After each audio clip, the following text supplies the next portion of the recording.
Woman of the Hour. Kia ora, ladies and gentlemen, and welcome to our first official, might I add, Woman of the Hour is back for 2025, and when I tell you, I'm very excited about our first guest of the year. I knew I had to pop off with a bang, okay? And today, live in the studio, joining us, we do have the CEO, co-founder of Fibre Fale, plus many other things, Julia Arnott-Neenee, live in studio. Kia ora, my sis. Oh my goodness, I'm so excited to be here. I can't believe I'm here. And you said first? First, yep.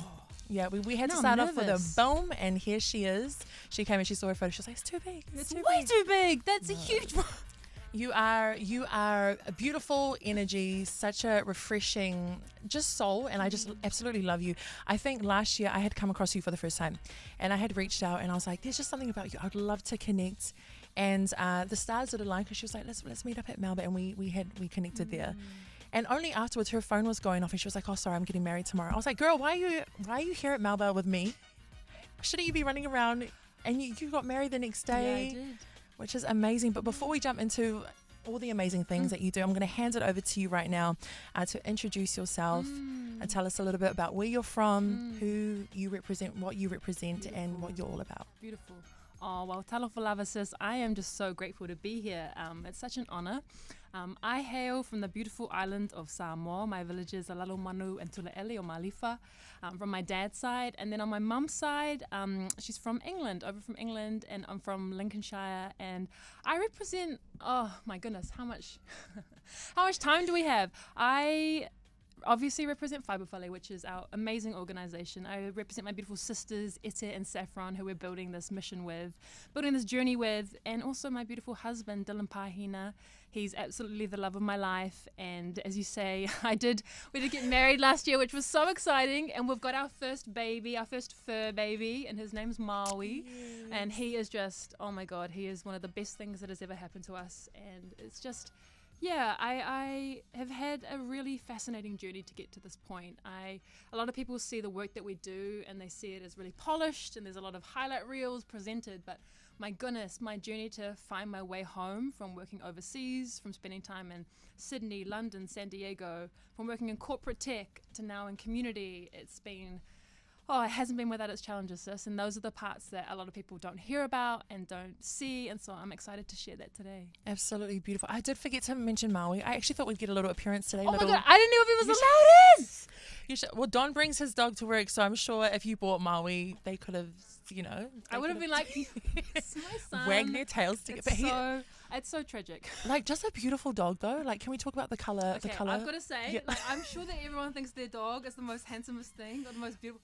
I really feel that though. Like I put him forward Handsome. for a dog modeling thing. Oh Like my Briscoe's had a new line of dog. They're like, we're looking for anyone. I was like, this parent. I was like, pick my dog, pick me. Oh yeah. Anyway, love him. He is beautiful, but like I said, your lifestyle is insane. The amount of spaces that you serve in and the places that you show up in is just beautiful. And like I mentioned before, just such a breath of fresh air. You're just a ray of sunshine, so colourful. And I just think you bring so much to our community in terms of not only progressing in self-development, personal development, but you take people with you in those spaces as well. I feel like we need to mention the Young New Zealander of the Year. My sister. Ete, talk to Ete. us. I know. Oh my goodness.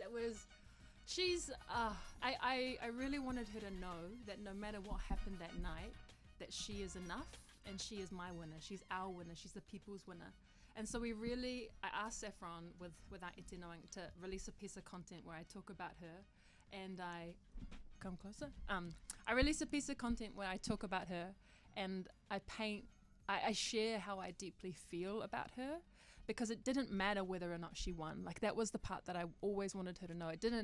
This award is just one version of a recognition, but we try and recognize her every day. Our community recognizes her every day. So her winning that last week was, I don't know if you've seen this video. I am like screaming.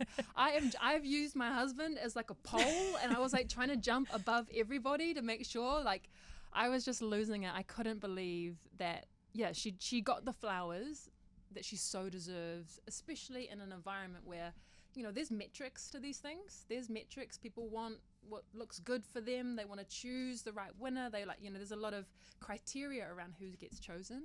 and a lot of agendas in that as well. And so, you know, for her to shine through all of that with her authenticity, with her humility, like she went up there and straight away the first thing that she said was, I want to break this award apart and share it with all. Like that was the first thought that she had. And if that isn't a testament to her heart, to her culture, to her values, to the way she is as a person, like, oh, I don't know, I'm speechless. I sound really corny when I talk about but I'm okay with that. I'm okay with being corny.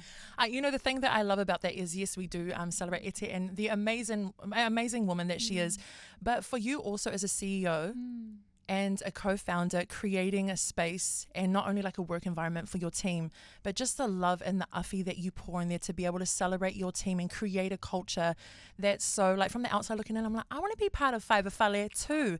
In terms of building that, because it does say a lot about you and your character and your heart. What was important in terms of culture, being able to create a space from scratch? Can you talk a bit to that? That's such a good question. It's such a Yeah, I was always from a place of my role, or the best job that I can ever do for anyone that interacts with me on a personal level, on a professional level, is to demonstrate that there are endless possibilities to their potential. That my essence is to activate others, and the joy I get from seeing others evolve and expand and take on new heights and new evolutions, like that is purpose for me. That is purpose and deep fulfillment. And so as a CEO, taking on that mindset of being the coach, and like, I'm not talking necessarily always the positive coach. Like, I'll hype you up, and in the moments where you feel like shrinking, I'll also be the person to say, hey, we're still leaning into that. We're facing the fear and we're doing it anyway. Yes, this is uncomfortable, and I would never ask you to move into that discomfort if I wasn't doing it myself. And I will lead alongside you, and I'll be moving into this new space where I am terrified. And I want us to never allow ourselves to be limited by the own ceilings that we place in our inner minds. And so when I was setting out building Fibre Fale, like, I was the first to go full time, and the responsibility and the weight I felt of that was enormous. Like, I was so scared all the time that I've got now people's livelihoods, people's paychecks, mortgages, rents. Like, I have to figure this out. And I was always trying to think about, the more that this is a space for people who, when they've gone into previous jobs, they need to dim themselves in order to be accepted, that this would be the antidote to that this would be the medicine to that in our fale, in Fibre Fale, you know, I want your best, and I'm going to be here for your best, and I'm not threatened by your best. If anything, I want to amplify your best. And there've been times where people have perceived Ete and I and had mindsets that we would be in competition with one another. And that's just such a reflection of how they've been brought up, right? It's the place in which there can only be one. There can only be one superstar. And really, for us, every single person is a multi-dimensional diamond. Every single person has an array of multifaceted talent and skills. And the more that we are shining ourselves, the more it gives permission to one another to keep on shining, to be brighter and amplify that even further. So I've really tried to hold on to that. And that's been through my own personal experiences where I didn't feel that, or I haven't had that environment, and I'm really the number one. Like, you can probably ask a lot of different people, from the people I mentored or meet in the street, and I would be the same person where I'm there to activate, I'm there to believe in your dreams, and more than that, I'm there to support you to dream bigger. Do you see why I reached out to her last year? Amazing, incredible. And I think the reason, you are so successful, you're just so magnetic, is because you embody that, and everything that you say that you are is who you actually are. And I think alignment is really important. And I can see alignment when, their thoughts, their words, their actions are all saying the same thing. And I think there's been so many times throughout your career, professionally, personally, where I'm just like, this woman is the real deal. Okay. Woman, incredible. And I just love that you bring that to those spaces. And again, identifying that is a thing with women a lot of the time, especially Pacific women, and kind of playing small, being taught or conditioned to kind of stay in this box. But seeing you kind of trailblaze and be like, no, we're not doing that, we're doing this. And whoever wants to come, you're more than welcome. And to see the fruit of that through, the Young New Zealander of the year, that's just a small fragment of that, Yeah, and one of the things, when Ete and I started out, I had, I'm only like marginally old, 2 years older than Ete. I'm 31, Ete's 29. And I have had a global career, and I've come home and I've had a global career, and I've come home, and people have gravitated towards me because of colorism. That within the industry, I have a closer proximity towards whiteness, and I speak a certain way, and I've worked at certain companies that I'm digestible, I'm palatable, I'm easy. Still not easy. Okay, I'm not easy, Cut that out. I know that's not even true. I choked on my own words there, but it's there's parts of me that are non-confrontational for some people, and I always said to Ete that the true testament of me and of us is for her to go further, for her to break through more ceilings, more rooms, more spaces than me, means that we're really making a difference. We're really demonstrating a shift in mindset, and we're really being unapologetic of who we are and how we show up, because of the fact that there's a spectrum of what it means to be a Pacific woman, and I'm so aware of that, and I'm so aware of my own privilege and my own power and resource that I hold and perceptions of me, and I'm aware of the way in which when Ete and I walk in rooms, we get treated differently, and that's no, like, Ete will say the exact same thing, and we've witnessed it, and we debrief about it, we discuss it. So it was always so important to me that Ete had to go further than me. She had to. I only ever wanted the best for her. I've only ever wanted to see her shine and expand, and there have been so many people that have passed on my sister until last week. Oof. They gotta come through me first, but it's Bodyguard, yeah. And Maui, yeah. For real. And Saffron, Roof, Tim, Dylan, like we're all like, she's just, I don't know, so special. And I just think that's so beautiful, running a business with those kind of morals and those kind of, if that's the baseline and the foundation, the money, the success, like everything is built on top of that, which I think is really, really beautiful. And I hope you're proud of yourself for creating, and having a big influence in how that space is created. Oh, yeah. I'm also very lucky that people trust me, because, people have left their corporate job. Like Ete left she left a corporate job to come and follow me, to trust me and her family. And I remember I went down and I met with her family, and I said, thank you.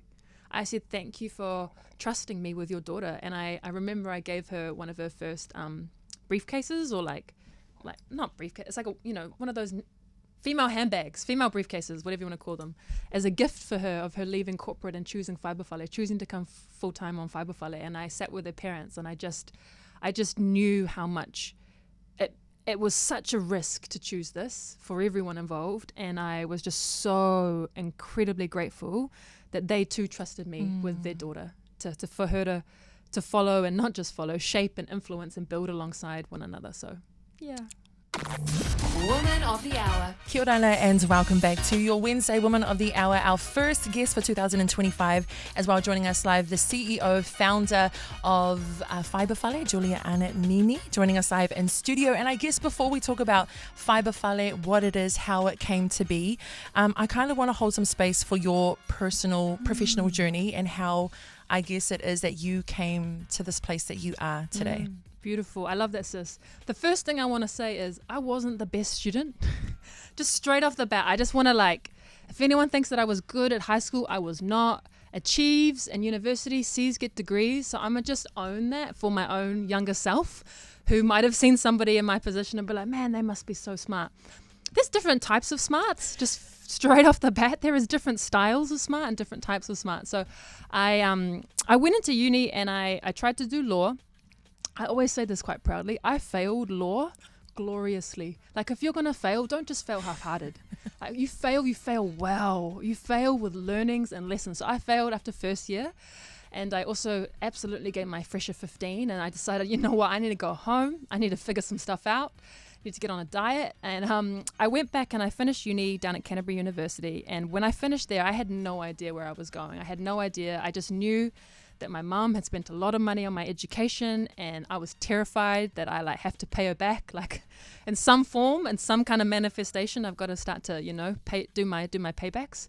And so I went into, I started working in Auckland, and I worked in advertising to begin with. It wasn't quite for me. It wasn't quite the space I found myself in. And then I started working in healthcare in Sydney. So I moved over to Sydney when I was 22, 23. And it was an amazing experience. I got to work on some really interesting projects. I got to work in technology for the first time, but I also experienced some really hard stuff. And I know this is not an isolated experience as a brown woman and as a young brown woman, but I definitely experienced sexual harassment as a young brown woman in an industry, in a private sector, in an agency. And it crushed me. Like, it really crushed me. It was by one of my seniors. And I remember telling my leaders at the time about what had happened, and no one denied anything, but they said, oh, we'll just move you into a different room. And it was at that moment I realized, wow, they think I'm the issue, not the individual. They think, let's just remove her away and suddenly everything will be fine. And it was like this innocence that got popped in that moment of, oh, this is how the world works. You know, these leaders have daughters that are close to my age, and yet they can't see their daughters when I tell them my story, when I explain to them what happened. So that was really heartbreaking. But one of the things it did is it catalyzed me to go home, and I thought, you know what? If this is happening here in Sydney, if this is happening here where my dad lives down the road, like, why am I so afraid of living overseas? You know, bad things can happen anywhere in life. And so I was really ridiculous. Like, people know I'm quite notorious to having crazy ideas or big ideas. So I decided I'd refresh my whole entire resume. I used a map on the back of it because I was trying to be attention grabbing. And I wrote this story around how, you know, when we used to think the world was flat. And it was through the art of storytelling and communications that we've convinced people, or like that mentality got cemented in humanity. And essentially I was like sold my story in around how you should hire me. I'm really good at, as you can see, spinning a yarn. And I ended up getting a call back from Romania. And I thought, oh, I don't remember applying for a job in Romania, because I'd applied for essentially like London, San Francisco, Singapore. I went, what are all the big cities? Because surely there's more jobs, so then I might have more of a chance to land one. So I got a call back from Romania. I answered the phone, and the recruiter on the line was like, oh, this is the role for strategic planner of United Kingdom and London for HP, the computers or the printer that you get annoyed at, based out of London. Is this Julia? I was like, oh, yep. And they said, we just want to know, why did you apply? And I said, oh, well, it didn't say you couldn't. And that was literally how I got my first major corporate tech role. I was 24 at the time. I had 5 interviews. It took 6 weeks. I got the job. They paid to relocate me from Sydney to London, and I landed my first 6-figure role at 24.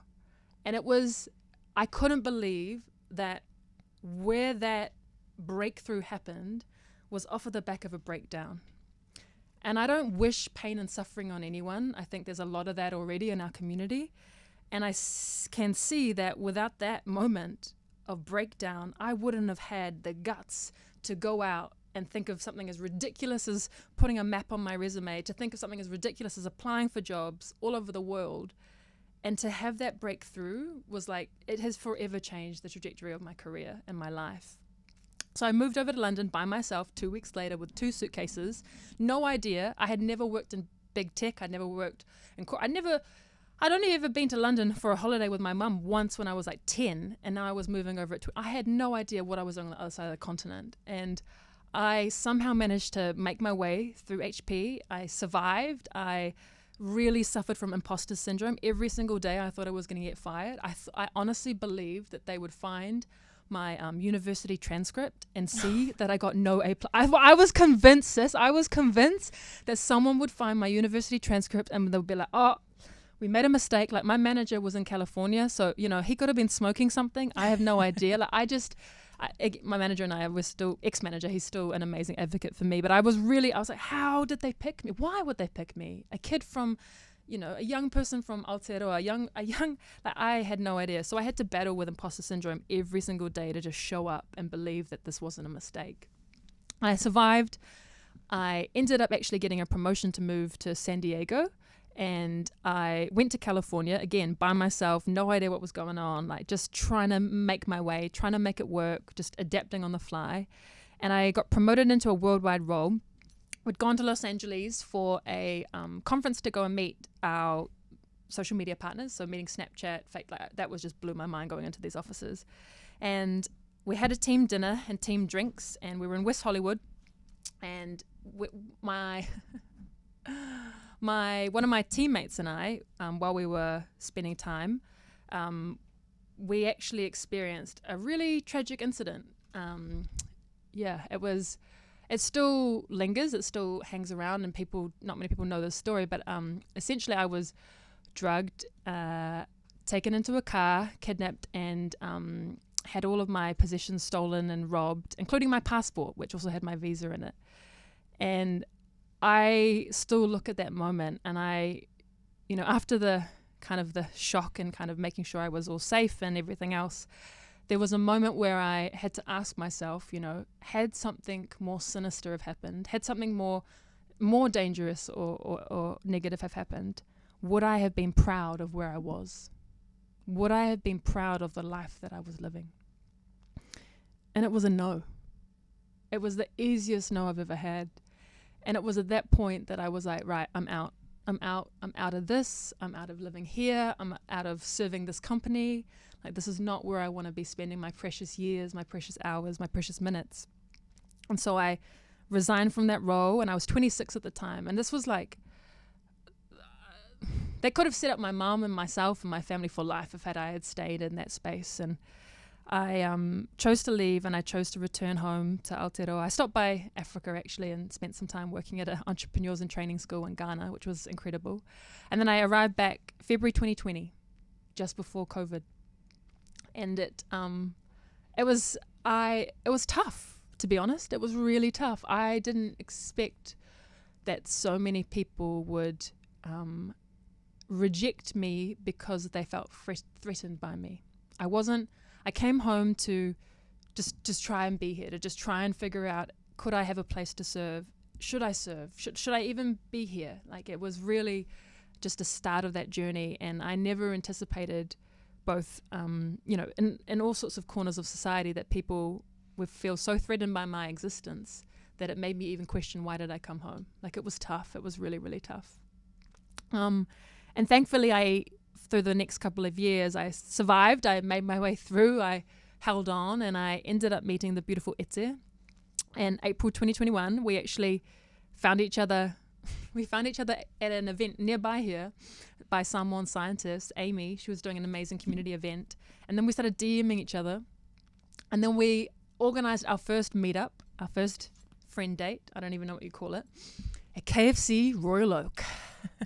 That was where the story began. That was where the story began. But it's been such a journey of both highs and lows, like of external career highs, external milestones, and for me, feeling like I'd climbed to the top of Mount Everest and I felt nothing. I'd been told that you should pursue this dream. I'd been told you pursue this pathway, and you keep working up, and I felt nothing. And then I experienced a traumatic event, and it just completely threw me off, and maybe potentially in another reframe, it threw me into where I was always meant to be, where I was always meant to find myself. And so that's been the story before Fibre Fale, and where I've lived and been and grown and healed and got hurt before I came home. Incredible, and thank you so much for just being vulnerable and sharing the story before the story, because everyone sees the glitz and glams and wow, amazing. There's so much that goes on behind that, and that explains, a lot of why you are the way you are and why you're so passionate about holding space, because you know what it's like to not have had that happen for you. And I just really do honor you for being able to get to where you are now, thriving and holding that door open for so many other women. I think it's incredible. Before we talk more about Fibre Fale, I kind of had a question in terms of, I know when you start a business, people think it's just this professional thing that's separate to who you are, but I feel like doing a business, it reveals so much of who you are, and it commands so many different areas of your life. In terms of like self-worth and like relationship with money and taking up space, can you talk a little bit to that? Yeah. So entrepreneurship is one of the hardest self-development journeys you will ever go on, because there is nowhere to hide. Like, you are naked every day. Every day it requires you to choose it, and you have to bring your 100%, because what you put in is what you get out. Like, you cannot come up with a half-hearted day on your own self, on your own business, and still expect to reach greatness. Like, it requires you to give everything of yourself. And I remember in my first year, like I faced some really hard lessons around the fact that I'm still so afraid of abandonment. You know, I recognize that in my life, those are my stories, those are my experiences. That's how I understood, is that, you know, my parents or my parent, they weren't there, and that created and for various different reasons as well, but that created this sense of, I am not worthy to be loved. And I had this deep sense of fear of abandonment. And so at times when we were having team meetings and conflict would arise between even Ete and I, it might have been normal for somebody else to have conflict. For me, it was like, what if she doesn't stay on board? What if, and I had to face that. I had to face that inner voice that was so afraid of upsetting somebody, I was so afraid that if I had to say a difficult thing, which is part of business, conflict is not inherently bad. It's how you handle conflict that is the biggest, you know, lesson to it all. And I was so afraid of, oh no, if I say anything that's too difficult or too hard to hear, or if I have to tell someone off, which is not really what you do, but if I have to suggest something that's challenging, are they going to then leave me? And so all of those stories, all of those limiting beliefs, those inner stories we tell ourselves, they come out on show when you're in business, especially when you're the face of the business and you're the CEO, because you're fronting everything. Everybody wants to talk to you. So you're going to have many things start to get triggered by your in your inner world. So yeah, it was incredibly hard. And I started coaching in 2021 by the amazing Shruti, who now coaches my whole team. Saffron and Ete are also coached by her. And she has been, like, she is our secret source. If we were an NBA team and we started winning and we made it to the finals, like Shruti is our secret source to our NBA team of 3. Like, she just, the way in which she's helped us unpack and clear space and to look at some of the shadow work we needed to do and to face it and realize that was a story from back when I was 8 years old or 3 years old. And it's still here with me at 31. And is it still serving me? And how can I rewrite that story? How do I choose to have a different story that I live by and a different compass that guides me? Oh my goodness. If you have the means to invest in therapy and coaching and somebody walking alongside you when you're choosing entrepreneurship, which is not always the case from the beginning, but when and if you can, like, we don't even have offices, right? We haven't spent money on things like offices or, I don't know, on branded merch or on, like, we don't have any of that stuff. But what I have done is I've chosen us to invest in our personal development, because that overall meets and intersects with our professional abilities. And it impacts our ability to navigate one another as a team. Because the more that you know yourself, the more that you're able to know others and meet others where they're at as well. This is my kind of language. I absolutely love it. And I love, like, relationship focus. It's people are people before they're workers, before they're all this kind of stuff. So I just love that that's who you are and what you choose to invest in and prioritize with your team. And it speaks volumes, especially when you see everyone in their place, operating in their power and their strength. It's because you can see that and you had foresight for that. So amazing, incredible. I absolutely love that. In terms of relationship with money, we don't actually really talk about this on the show, but I know a lot of us, including myself, I had a lot of scarcity around money, and around like 6 figures. I could never imagine that would be for somebody like me. Talk to us a little bit about how, you know, your journey with money. Was it something? Do you have anything to say around that? Oh, no, I have always, so my mum was definitely an entrepreneur. Well, she was self-employed. And so there was all self-employment, freelancing, contract working. There's always ups and downs. And when I started working on my own, and when I started building the business or freelancing to begin with, I had no concept of what value was, what value to place on myself, how to price myself in the market, not just the number that you land on, but the story that you attach to that. Why would you give yourself at a rate of $200 an hour versus $50? What would you write? And then how would you sell that in to somebody else? Like, there's picking the number and then there's a selling it in. That is one of the most terrifying things you would ever have to do, because you're having to face all of your own inner beliefs to be able to present yourself in that light. And I was very lucky that I had Saffron, who is an amazing wahine director of Fibre Fale as well, who used to tell me, this is what somebody else is charged. Like, these are the people, she's, bless her soul, these are the people that don't have all the secret sauce that you do, and this is how much they're charging themselves. So like, pay transparency, salary transparency is so important. And it's been tough. It's been a journey, and definitely had closed doors at the start, and learning how to say this is what I'm worth and this is why, and do it without my voice breaking, do it with no pausing, no hesitation. That only comes in with reps.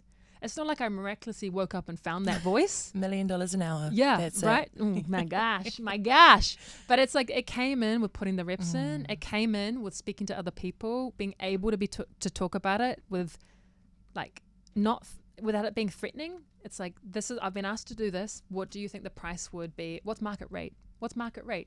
Okay, well, I'm above market rate because I'm bringing in X and X and X, and like, not blinking. That's the world, that's the game, that's business. And then going on from that is like teaching that to others, expanding that out to others, and telling people this is what we're charging, this is what we're paying. And like, this is one thing that's been so critical to me.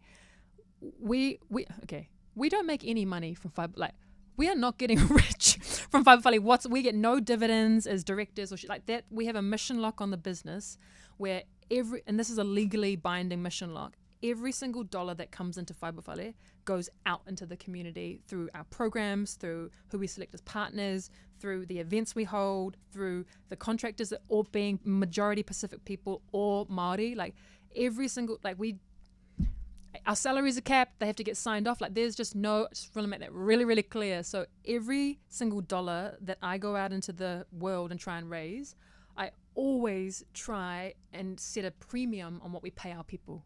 Because I want to demonstrate, not through just, hey, this is how much you should ask for, is, hey, I know you just told me you'd pay us, you'd only charge us this, I want to pay you more. And like, no hesitation. Okay, you've said to me 500. No, I want to double that because this is what we paid somebody else, or this is what I know somebody else is being paid.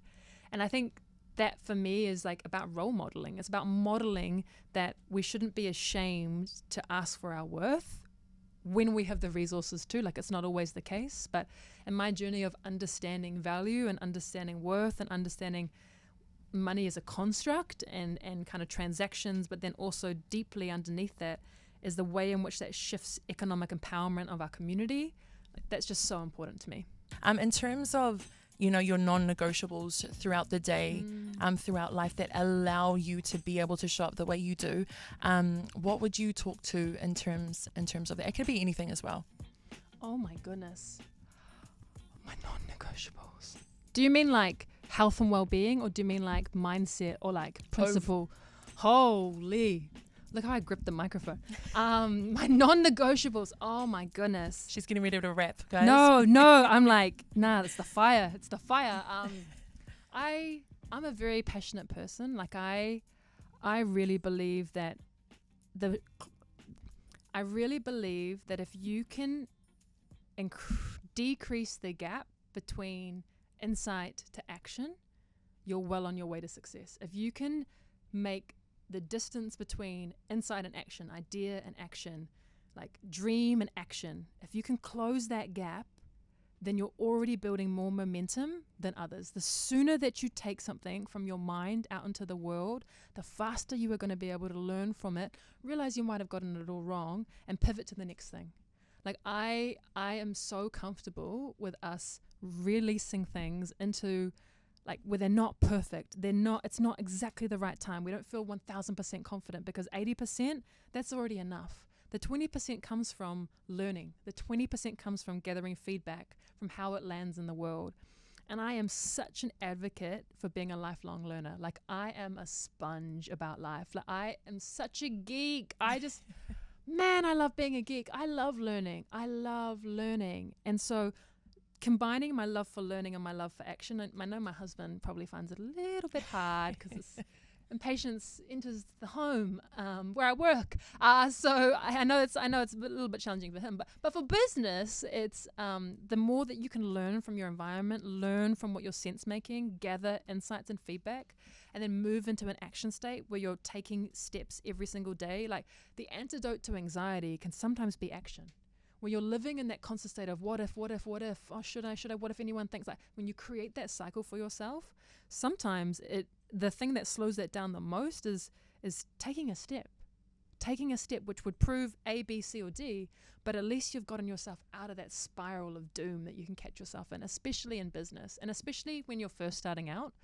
Like, I've built this muscle over years of going, you know what, if I keep waiting on this any longer, like, I'm not doing anyone any favors. If I have self-talk that puts me down, that's the world winning. The world is winning if I don't believe in myself. Because it's easier for all of us to stay asleep and stay in states of comfort than it is of us being awake and challenging what we see out in the world. And so I just really believe in, number one, being a lifelong learner, shortening the time between insights and actions. And the world doesn't need you to doubt yourself. We don't need you to doubt yourself. What we need in the world is more people believing in their dreams and more people taking action into their dreams. And I do have a bias towards leaning into self-determination, leaning into recognizing that you have agency. The best way to predict your future is to create it. No one's looking for you. No one's waiting for you. And I think everybody in our community knows that. Like, I think so many people recognize that in so many spaces they're invisible.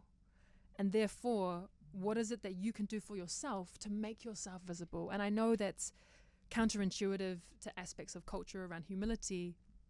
And I also recognize that part of the journey of Fibre Fale, part of what's made us so successful is because we've chosen to decide, you know what, we are going to be visible. We want to be seen. We want our work to be seen. We want our community to be seen. We want this problem to be seen because it's too easy for it to be ignored. It's so easy for, when we go talk about the digital divide and digital inequity, people to say, oh, that's not happening to me. Oh, I have a phone. I have Wi-Fi. What are you talking about? It doesn't exist. And that's just not the case.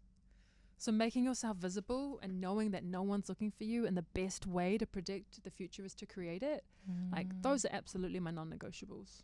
Incredible. I love that. Wow. I'm just learning so much just sitting here. It's really, really cool to be able to, you know, just hear all of this from you. It's I really am grateful for this. And I know a lot of people, if they're like, wow, she sounds amazing, I want to be in her space. You've got actually something really, really special coming up. Talk to us a bit about that. Yeah. Oh, I'm definitely embarrassed to talk about it, but I will do my job and talk about it. But Ete and I are both releasing masterclasses in the next month. Ete is releasing a masterclass around AI. I'm teaching our community around what is AI, how to use it, what to watch out for, what to look out for. And in my masterclass, I'm basically chopping up my last 10 years of my career. It might be my only 10 years of my career. But I've chopped it up into some of the key aspects of what are the different chapters I've been through. So the first one is how to be visible in the workplace. So as an employee, what did I do? What did I harness to actually make myself be seen? And to lead into that promotion, to lean into that pay negotiations. How do you handle pay negotiations? How do you sell yourself in the most cringy way, but the truth of what happens in business and in corporate and in employees and employment relations? The second one is how to stand out as a freelancer. So I was freelancing when I first moved back from Aotearoa. So how did I build out my portfolio? How did I decide my personal brand? How did I package my services and sell them in? Number 3 is how to get started as a social innovator. So what did I do to start Fibre Fale? What were the steps that I took to start Fibre Fale? So teaching all about social entrepreneurship and social innovation. And the final one is I've been a board director since I've come home. I think 2020. Yeah, 2020 was like. So how do you get into boardrooms? How do you become a director? What to look out for? What helps you? And how to be mindful of the spaces that you say yes to and be really clear on the spaces that you choose to say no to, because it's important to say no. So those 4 chapters of 4 different masterclasses: how to be an employee or how to be visible as an employee, how to get started as a freelancer, how to get started as a social innovator, social entrepreneur, and how to land yourself board roles and advisory roles. So where can they sign up for that course? Oh, or the yes. masterclasses? We're releasing this masterclass next month, we're aiming for next month, and it'll be released on fibrefale.com or Fibre Fale across any other socials. I'm ready to learn. I'm ready to learn what people think. Gather that feedback. Amazing so much. Trust me when I say I could sit here and talk to you for hours, okay? But I want to ask right now, before we wrap it up for today, in terms of, doing everything that you do, operating the way that you do, what keeps you grounded? and what's maybe something that sticks out to you, whether it's something that you do every day, every night, once a week, that really is just for you and is just for Julia, because you are so much to so many people. What would that be? I'm going to be really honest. I have been terrible at looking after myself. I know that's not new news for any woman in the world. I think we all can struggle with that at times.